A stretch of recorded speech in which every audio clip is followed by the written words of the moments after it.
Hello दोस्तों, नमस्कार। Hindi professor academy में आप सभी मित्रों का बहुत बहुत स्वागत है। तो यूपी टीजीटी का प्रैक्टिस सेट ये थर्ड है हमारा, 2 हो गए हैं। ये प्रैक्टिस सेट 3 है, ध्यान रखेंगे। 125 प्रश्नों को हम सॉल्व करेंगे, पूरे सिलेबस को कवर करेंगे। सभी मित्र अपने YouTube channel Hindi professor academy से ज़रूर जुड़ें।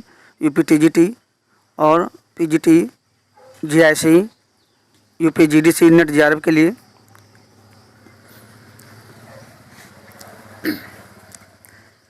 चलिए पहला प्रश्न देखते हैं हम।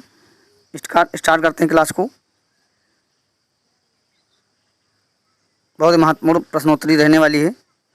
पहला प्रश्न पूछा जा रहा है कि भारत दुर्दशा नाटक में सत्यानाश फौजदार का प्रवेश किस अंक में होता है। मित्रों, हमने यहाँ पहले ही टिक कर दिया है, केवल इनको देख लेना है जल्दी जल्दी स्पीड बढ़ा करके, ठीक है। प्रथम अंक, द्वितीय अंक, तीसरा अंक, चौथा अंक, ठीक है। तो द्वितीय अंक में जो भारत दुर्दशा में नाटक में सत्यानाश फौजदार है वो दूसरे अंक में प्रवेश करता है। प्रश्न नंबर 2 देखते हैं। बीन भी हूँ मैं तुम्हारी रागिनी भी हूँ गीत महादेवी वर्मा के किस काव्य संग्रह से लिया गया है। निहार, रश्मि, नीरजा, सांध गीत। तो इसका ऑप्शन हमारा हो जाएगा ऑप्शन नंबर डी, सांध गीत, है ना। थोड़ा स्पीड में इस प्रश्नोत्तरी को करेंगे, केवल इनको देखते जाना है, ठीक है। सीधा सीधा प्रश्न रिपीट होंगे यूपी टीजीटी में, जीडीसी में। प्रश्न नंबर 3 है। महावीर प्रसाद द्विवेदी ने सरस्वती पत्रिका का संपादन कार्य किस वर्ष संभाला था। तो 1903 में। कब संभाला था महावीर प्रसाद द्विवेदी ने? 1903 ईस्वी में, ठीक है। और ये प्रारंभ कब हुई थी? 1900 ईस्वी में। श्याम सुंदर दास, है ना, 5 लोग थे, ध्यान रखेंगे। 1903 से लेकर के 1920 तक 17 साल तक महावीर प्रसाद द्विवेदी इसके संपादक रहते हैं। प्रश्न नंबर 4 देखते हैं। साकेत महाकाव्य के किस सर्ग में उर्मिला का विरह वर्णन मुख्य रूप से वर्णित है। तो साकेत ये मैथिली चंद्रगुप्त का महाकाव्य है। इसमें मित्रों 12 सर्ग हैं, ध्यान रखेंगे। और इसका 8वां और 9वां सर्ग बहुत ही महत्वपूर्ण है, उर्मिला का विरह वर्णन, ठीक है। तो वो पूछा गया है कि 9वें सर्ग में इन उर्मिला का विरह वर्णन किस सर्ग में है। तो ये मित्रों 9वें सर्ग में है। किस सर्ग में है? 9वें सर्ग में है। और 8वां जो सर्ग है वो है कैकेयी का अनुताप, जो कि यूपी बोर्ड के कक्षा 12 में लगा हुआ है, बहुत ही महत्वपूर्ण है, ये भी पूछा जा सकता है। तो ये मित्रों हमारे 4 क्वेश्चन हो गए। तीसरा प्रैक्टिस सेट हम लोग सॉल्व कर रहे हैं, बहुत ही महत्वपूर्ण प्रश्नोत्तरी है। प्रश्न नंबर 5 देखते हैं। क्या है कि निम्नलिखित में से कौन सी रचना आचार्य केशवदास की नहीं है। केशवदास की मित्रों बहुत रचनाएं पूछी जाती हैं। रामचंद्रिका ये है, कविप्रिया है, विज्ञान गीता है, लेकिन छंदावली नहीं है, ध्यान रखेंगे। छंदावली रचना केशवदास की नहीं है। केशवदास रीतकाल के कवि हैं, आचार्य हैं, ध्यान रखेंगे। रीतकाल को 3 भागों में बांटा गया है, रीतबद्ध, रीत मुक्त, रीत सिद्ध, ठीक है। आलम, बोधा, ठाकुर, रसलीन, मतराम, ये सब रीतकाल के कवि हैं, ध्यान रखेंगे। प्रश्न नंबर 6 देख लेते हैं। रीतकाल को अलंकृत काल नाम किस इतिहासकार ने दिया था। आचार्य रामचंद्र शुक्ल, मिश्र बंधु ने, डॉक्टर रसाल ने, डॉक्टर रमाशंकर शुक्ल रसाल पूरा नाम इनका, विश्वनाथ प्रसाद मिश्र ने। तो मिश्र बंधुओं ने दिया था, ठीक है। रीतकाल को अलंकृत काल किसने कहा? ये कहा मिश्र बंधुओं ने। मिश्र बंधु कौन है मित्रों? ये 3 भाई हैं, गणेश बिहारी मिश्र, सुखदेव बिहारी मिश्र और श्याम बिहारी मिश्र, ध्यान रखेंगे। इस तरह से प्रश्न बन चुका है एक बार। निम्नलिखित में से कौन मिश्र बंधुओं में नहीं आता है, ठीक है, वहाँ पे घुमा देता है। प्रश्न नंबर 7 देख लेते हैं। ऐतिहासिक दृष्टि से निम्नलिखित कवियों का सही अनुक्रम कौन सा है। कबीर, जायसी, तुलसी, रहीम, यही वाला हो जाएगा। ऑप्शन नंबर ए, कौन? कबीर आएंगे, फिर जायसी आएंगे, तुलसीदास आएंगे, फिर रहीमदास आएंगे। सीधा सीधा हम ऑप्शन को ही बता रहे हैं ताकि ज़्यादा लंबी क्लास ना हो। प्रश्न नंबर 8 है। प्रसिद्ध आलवार महिला संत अंडाल की प्रामाणिक रचना कौन सी है। तो तिरुप्पवई है, ठीक है। कौन सी है? तिरुप्पवई है।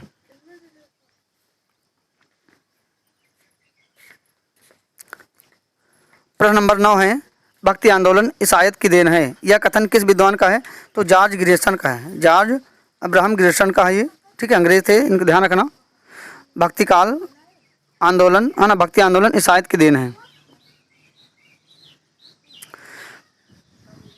प्रश्न नंबर 10 देखते हैं, अमीर खुसरो की पहली गोरी सुंदर पातली केसर काले रंग का सही अर्थ क्या होगा? अरहर, उड़द मसूर मूंग, नहीं, क्या होगा? अरहर।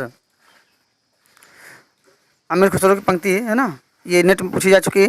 गोरी सुंदर पातली केसर काले रंग, 11 देवर छोड़ के चली जेठ के संग।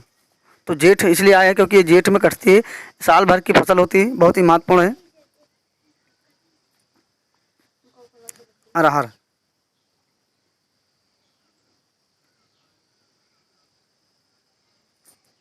11 नंबर प्रश्न है, आचार्य रामचंद्र शुक्ल के अनुसार वीरगाथा काल की समय अवधि महाराज हमीर के समय तक ही माननी चाहिए। ये समय क्या है? आदिकाल का पूछा गया है।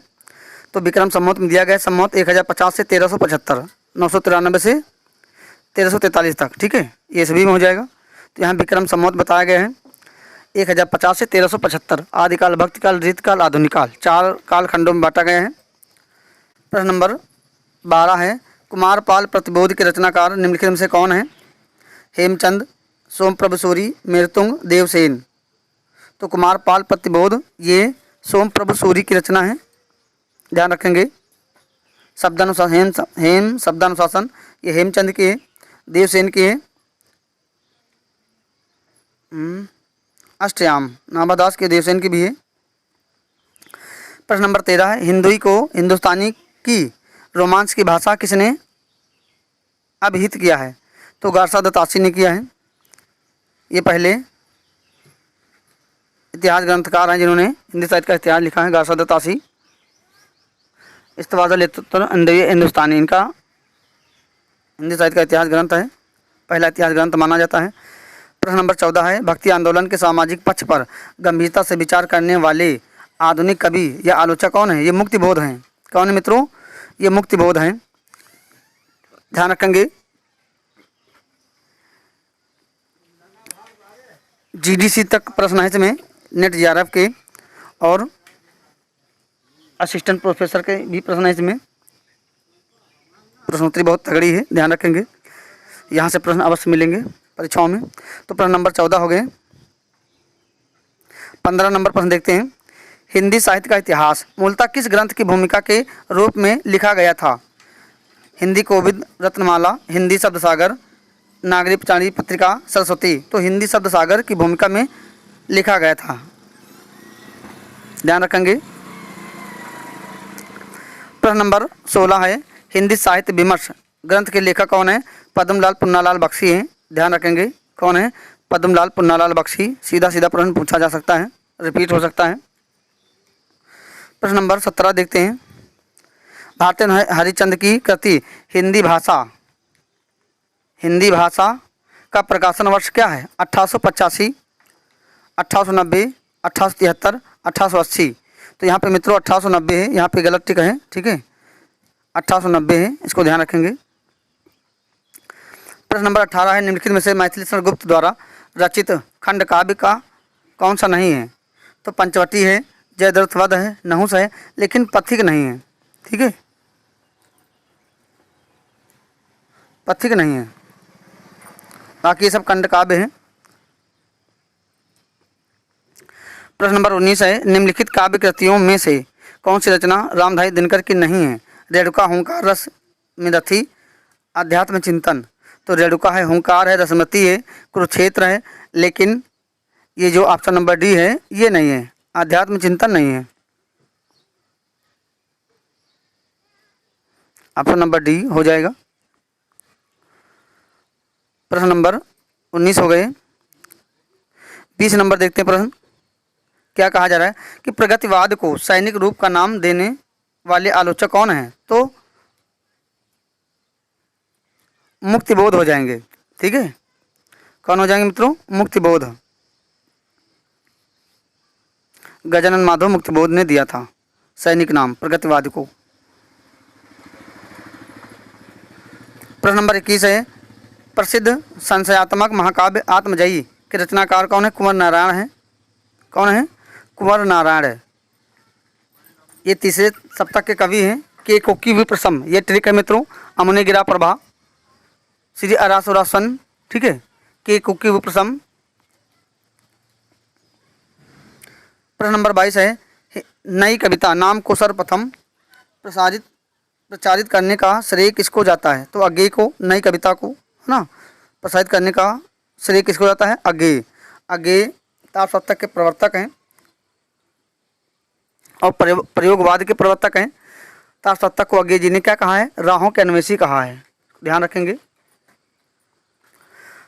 प्रश्न नंबर 23 है, प्रभु जी तुम चंदन हम पानी, जाकी अंग जाकी बास अंग अंग समानी। ये संत रैदास जी की पंक्ति है, कई बार रिपीट हुई है, ध्यान रखेंगे। प्रश्न नंबर 25 है, कबीर की साखी जी बढ़िया छाला पड़ा पंथ निहार निहार, है ना। तो इसमें पूछा गया है कि साधना का प्रभाव परिलक्षित है, तो सूफी साधना का। प्रश्न नंबर 25 देखते हैं, उदय आए थे बंधन की ना, पंक्तियों के रचयिता कौन है? किसकी पंक्ति है? तो मलिक मोहम्मद जायसी के है। मलिक मोहम्मद जायसी की रचना कौन सी है? पद्मावत, 57 खंड है। प्रश्न नंबर 26 देखते हैं, निम्नलिखित में से कौन सा कवि अष्टछाप के अंतर्गत नहीं आता है? कुम्भनदास, नंददास, रैदास और सूरदास। तो रैदास नहीं आते हैं, बाकी ये आते हैं। हमने बताया था ट्रिक कौन सी है, यहाँ से हर बार प्रश्न पूछता है। अभी पीजीटी का पेपर हुआ, वहाँ पूछा गया था अष्टछाप से। तो नंददास के पुत्र हैं कौन? चतुर्भुदास। पूछा गया था कि नंददास के कौन छोटे पुत्र हैं, ये प्रश्न पूछा गया था। तो रैदास हो जाएंगे, इसके नहीं हैं अष्टछाप में। बाकी आते हैं, शुक्र को वल्लभ को प्यारे, छीन गोच विट्ठल दुलारे। 4 वल्लभाचार्य शिष्य और 4 विट्ठलनाथ के शिष्य, ध्यान रखेंगे इसको। प्रश्न नंबर 27 देखते हैं, पियो चित्तौड़ न आविक सावन पहली तीज, उक्त काव्य पंक्तियाँ किस रासो ग्रंथ की हैं? पृथ्वी रासो, खुमार रासो, विशाल देव रासो, हमीद रासो। तो ये खुमार रासो की है, ठीक है। ये पंक्ति खुमार रासो की है। दलपत विजय इसके राइटर हैं। 28 नंबर प्रश्न, हिंदी या ना हिंदवी शब्द का सबसे पहले प्रयोग मध्यकालीन इतिहासकार ने किया था। इन्हें किसने किया था? अबू सईद ने किया था। अबू सईद ने किया था, ध्यान रखेंगे इसको। महापुराण के जैन रचनाकार निम्नलिखित में से कौन है? तो ये महापुराण पुष्पदंत की है।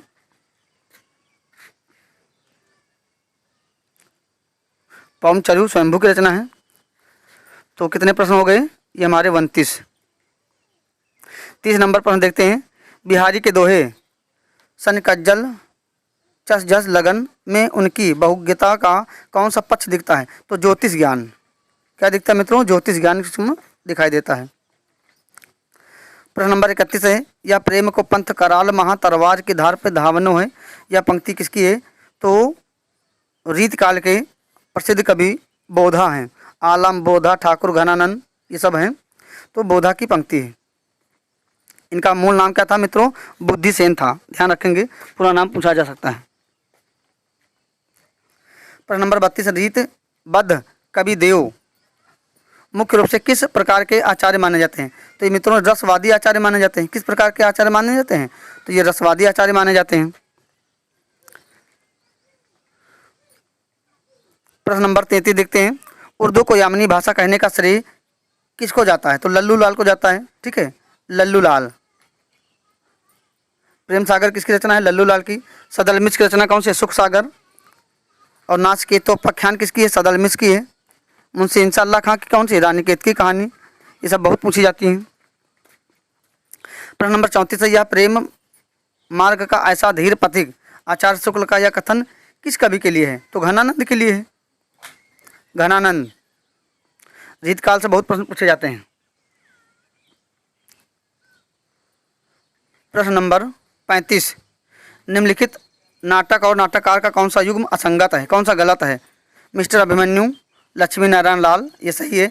रकुल रीति जगदीश चंद्र माथुर का है। और गोपा का दान विनोद रस्तोगी का है। एक सत्य हरिचंद, ये भारतेंद्र जी का नहीं है। यही सही हो जाएगा, डी नंबर। प्रश्न नंबर 36 है, निराला द्वारा रचित उपन्यासों में से कौन सा उपन्यास अधूरा माना जाता है?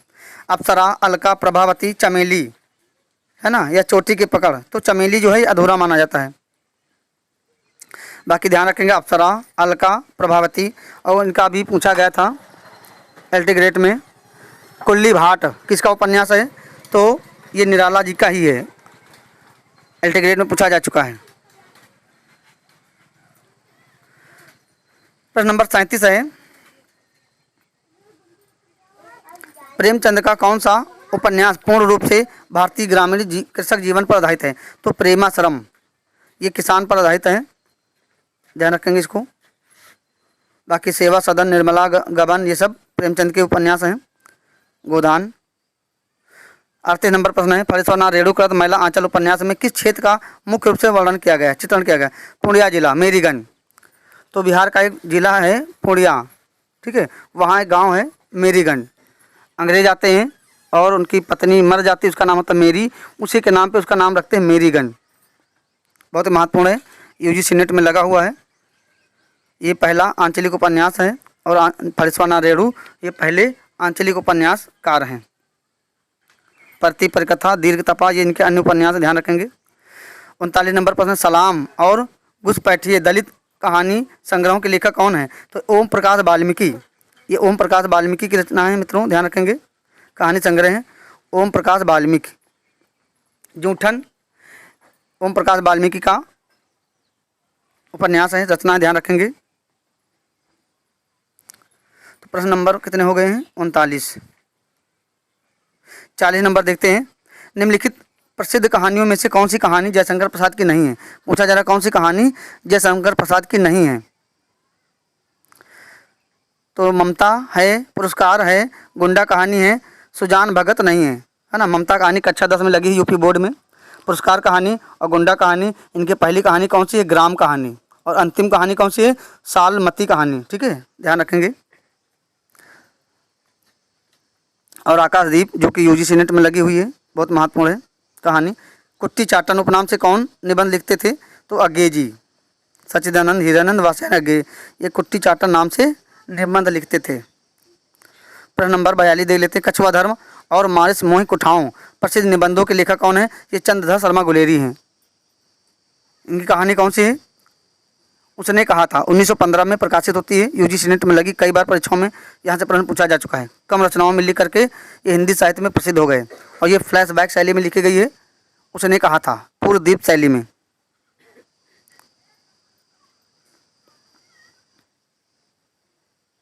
बी ऑप्शन सही हो जाएगा इसका। प्रश्न नंबर 43 देख लेते हैं, आचार्य चतुर्सेन शास्त्री कृत यादों की परछाइयाँ विधा की दृश्य क्या है? यानी इसकी विधा क्या है? यादों की परछाइयाँ किसकी रचना है? आचार्य चतुर्सेन शास्त्री की। विधा क्या हो जाएगी? ये आत्मकथा हो जाएगी। संस्मरण रेखाचित्र यात्रा साहित्य नहीं है, आत्मकथा है।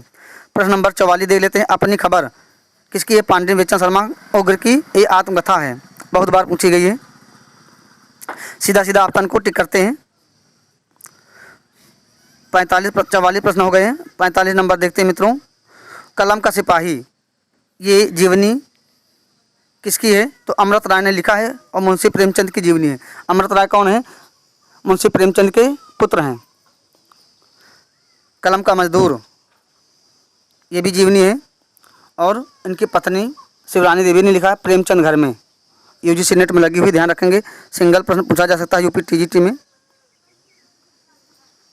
प्रश्न नंबर 46 है, गणेश शंकर विद्यार्थी द्वारा लिखित महात्मा गांधी की प्रमाणित जीवनी का नाम बताइए, कौन सी है?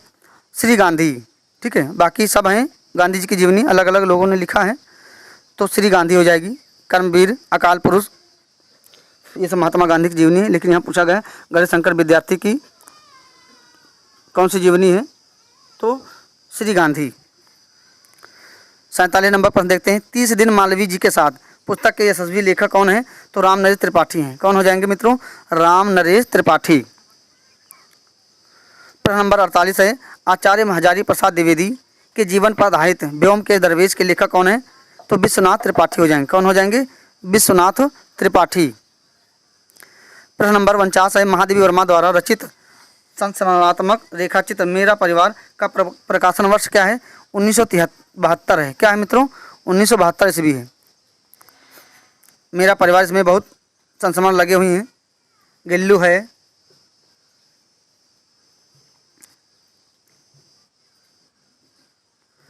प्रश्न नंबर 50 देखते हैं। निम्नलिखित में से कौन सा तत्व रेखाचित्र विधा की दृष्टि से अनिवार्य नहीं माना जाता है? वर्ण विषय, चारित्रिक विशेषताएं, अभिनेता और उद्देश्य। तो अभिनेता किसका ये पार्ट है? ये उसका है, नाटक का है। यहाँ पूछा गया है रेखाचित्र का।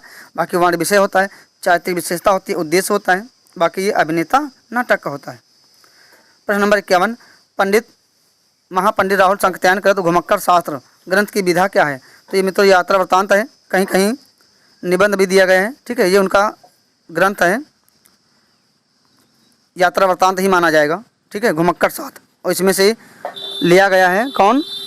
अथातो घुमक्कड़ जिज्ञासा, जो कि यूपी बोर्ड कक्षा 11 के सिलेबस में लगा हुआ है। बहुत अच्छा निबंध है घुमक्कड़ शास्त्र। ठीक है, उसमें लिखा गया है अथातो घुमक्कड़ जिज्ञासा, वो घुमक्कड़ शास्त्र से ही लिया गया है।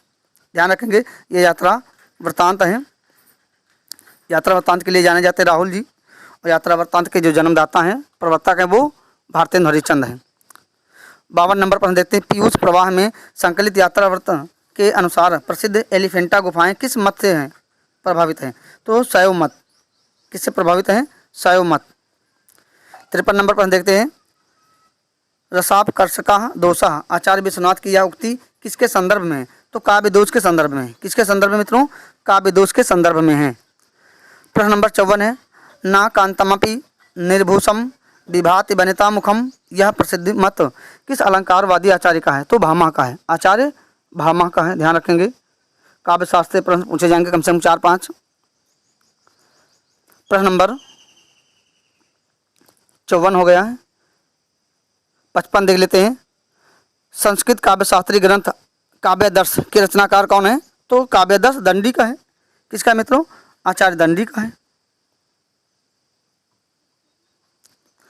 56 नंबर पर देखते हैं, निम्नलिखित में से कौन सा एक शास्त्रीय काव्य दोष के अंतर्गत नहीं गिना जाता है? श्रुति कटुत्व होता है, चाहिए तो संस्कृति ये भी होता है, क्लिष्टत्व दोष, घनत्व दोष। तो घनत्व दोष नहीं होता है। ठीक है, बाकी सब होते हैं। प्रश्न नंबर 57, किलकत कान घुटुर न्यावत, सूरदास जी के इस सुप्रसिद्ध पद में कौन सा रस परिलक्षित होता है? मित्रों यहाँ वात्सल रस है। किलकत कान घुटुर न्यावत, भगवान श्री कृष्ण के बाल सौंदर्य का वर्णन किया गया है। तो वात्सल रस, कहाँ वात्सल रस होता है मित्रों? जहाँ पे भक्त और भगवान के बीच में प्रेम होता है, या तो माता और पुत्र के बीच में प्रेम होता है, वहाँ वात्सल रस होता है। वात्सल रस के सम्राट कौन है? सूरदास जी हैं। वात्सल रस कोना कोना झाँक आए थे, सूरदास जी वात्सल रस का कोना कोना झाँक आए थे। ये किसके कोटेशन है? तो आचार्य रामचंद्र शुक्ल का है, कई बार पूछा जा चुका परीक्षाओं में। प्रश्न नंबर 58 देख लेते हैं, अवध शिला का उस पर था गुरुभार, तिल तिल काट रही थी दृग जलधार, में कौन सा छंद है? तो ये बरवय छंद है। 12-12 मात्राएं आती हैं, ये बरवय छंद है। बरवय रामायण किसकी रचना है? तुलसीदास जी की। 62 नंबर प्रश्न है, निम्नलिखित छंदों में से कौन सा एक विशुद्ध वर्णिक छंद का उदाहरण है? तो शालिनी, तो ये वर्णिक छंद का उदाहरण। बाकी सब रोला, गीतिका, ये सब मात्रिक छंद हैं। प्रश्न नंबर 60 देख लेते हैं, यह अनुरागी चित्त की गत समझे नहीं कोई, ये पंक्ति किसकी है मित्रों? बिहारी लाल की है। पूछा गया कौन सा अलंकार है? तो यहाँ विरोधाभास है। ठीक है, यह अनुरागी चित्त की गत समझे नहीं कोई, इसमें विरोधाभास अलंकार है, ध्यान रखेंगे। प्रश्न नंबर 61 है, जहाँ एक ही शब्द के प्रसंगानुसार अनेक अर्थ निकलते हों, वहाँ कौन सा अलंकार होता है? वहाँ श्लेष अलंकार होता है, जहाँ एक शब्द के अनेक अर्थ निकलें। ठीक है, और जहाँ एक शब्द 2 बार है और दोनों के अर्थ भिन्न भिन्न, वहाँ यमक अलंकार होता है। तो यहाँ पूछा गया जहाँ एक शब्द के अनेक अर्थ निकलें, तो वहाँ पे श्लेष अलंकार होता है। जहाँ एक शब्द में कई अर्थ चिपके हों, वहाँ श्लेष अलंकार होता है। जैसे उदाहरण है, चरण धरत चिंता कर चितवत चारी ओर, स्वर्ण को खोजत प्रेत का व्यभिचारी चोर, वहाँ पे श्लेष अलंकार होता है।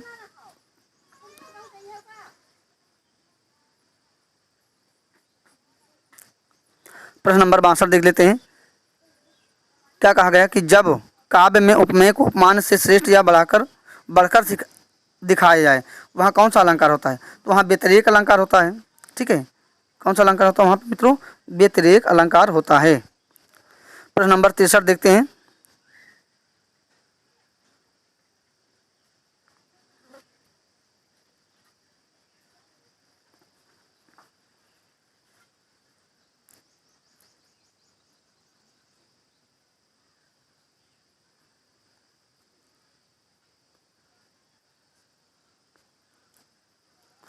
तिरसठ नंबर प्रश्न देखते हैं। इधर क्या बताया जा रहा है कि देवनागरी लिपि हिंदुस्तान की एकता के लिए बहुत बड़ा काम कर सकती है। यह मत किसका है? तो विनोबा भावे का है। किसका है मित्रों? विनोबा भावे का है। देवनागरी लिपि के संबंध में है। ठीक है, देवनागरी लिपि और फारसी लिपि में क्या अंतर होता है? देवनागरी लिपि बाएं से दाएं लिखी जाती है और जबकि फारसी लिपि दाएं से बाएं लिखी जाती है। ध्यान रखेंगे। प्रश्न नंबर 64 है। देवनागरी लिपि के सुधार और प्रसार के संदर्भ में इसे और क्या नाम दिया गया है? तो इसको लोक नागरी लिपि भी कहते हैं।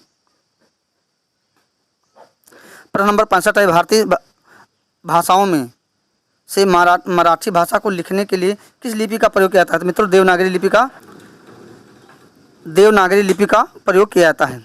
भारतीय भाषाओं में से मराठी भाषा को लिखने के लिए किस लिपि का प्रयोग किया जाता है? तो देवनागरी लिपि का ही प्रयोग किया जाता है।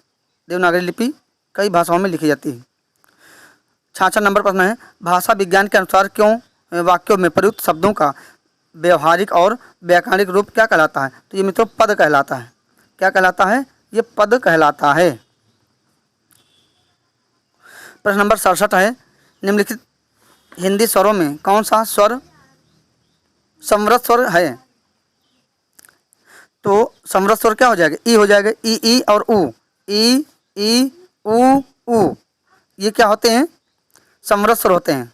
ठीक। प्रश्न नंबर 68 है। मैंने आम खाया, यह वाक्य भूतकाल के किस उपभेद को रेखांकित करता है? तो मैंने आम खाया यानी आसन्न भूतकाल में जाएगा और किसमें? आसन्न भूतकाल में जाएगा।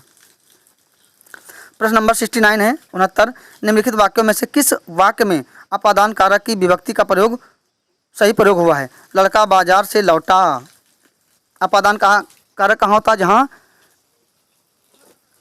अलगाव की स्थिति होती है। तो लड़का बाजार से लौटा यानी बाजार से वो अलग हो रहा है, तो यहाँ पे अपादान कारक होगा। प्रश्न नंबर 70 है। निम्नलिखित संज्ञा शब्दों में से कौन सा शब्द व्याकरण की दृष्टि से स्त्रीलिंग नहीं है? क्या पूछा गया? स्त्रीलिंग नहीं है। वायु, रेणु, सेतु, रज्जु। तो सेतु हो जाएगा। सेतु यानी पुल। ये पुल क्या हो जाएगा? पुल्लिंग हो जाएगा। बाकी वायु, रेणु और रज्जु माने रस्सी, ये सब स्त्रीलिंग के शब्द हैं। प्रश्न नंबर 71 है।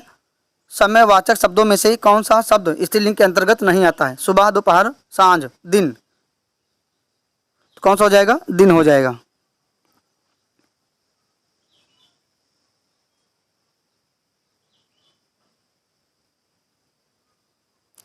यहाँ दिन हो जाएगा। प्रश्न नंबर 72 है। देखते हैं क्या है इसमें कि भेड़ चर रही, वाक्य का शुद्ध बहुवचन रूप कौन सा होगा? भेड़ें चर रही हैं, पहला ही ऑप्शन हो जाएगा। भेड़ें चर रही हैं, यहाँ बिंदी लग जाएगी, बारीकी से अंतर है। 73 नंबर पर धर्म अर्थ का सही संधि विच्छेद क्या होगा? धर्मार्थ होगा। धर्म प्लस अर्थ, धर्मार्थ बनेगा। यहाँ दीर्घ संधि का उदाहरण है। 74 नंबर प्रश्न देखते हैं। महोदधि का सही संधि विच्छेद क्या होगा? महाधन उदाधि। यहाँ गुण संधि होगी, महाधन उदाधि। ठीक है, बड़ा आ और ओ मिल करके ओ बन जाता है। 75 नंबर प्रश्न देख लेते हैं। दोपहर शब्द में व्याकरण की दृष्टि से कौन सा समास निहित है? दोपहर है ना, दो संख्या आ रही तो द्विगु समास। जहाँ पहला पद संख्यावाची वहाँ द्विगु समास होता है। तो मित्रों आज हम इस क्लास में 75 क्वेश्चन ही सॉल्व करेंगे। इसके बाद अगली क्लास में सॉल्व करेंगे। तब तक के लिए जय हिंद, जय भारत।